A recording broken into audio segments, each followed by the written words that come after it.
মালদ্বীপে প্রবাসী বাংলাদেশির সংখ্যা 1 লাখের বেশি।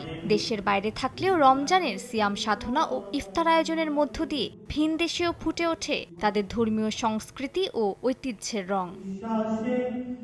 এই প্রবাসী ঐক্যেরই বহিঃপ্রকাশ বাংলাদেশ ফোরাম মালদ্বীপের আয়োজিত ইফতার মাহফিল।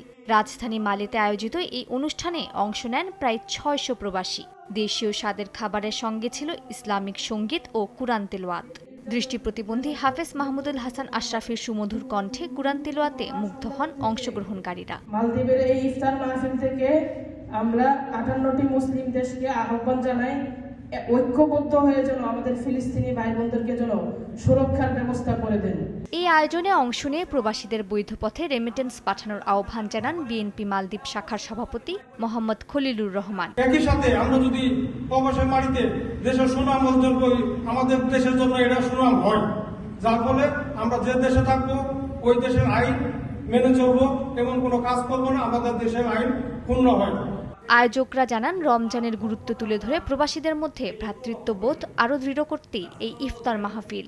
মুসলমান নামধারী কিন্তু তারা হচ্ছে কাফের মুশরিকের চেয়েও খারাপ। এই ধরনের শাসকরা আমাদেরকে বারবার আমাদেরকে বিপদগামী করেছে। দেশীয় খাবারের স্বাদ ও আপনজনদের সান্নিধ্য রমজানে প্রবাসীদের ইফতারকে করে তোলে আরো প্রাণবন্ত।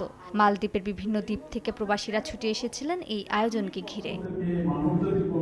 সময় সংবাদ, মালদ্বীপ।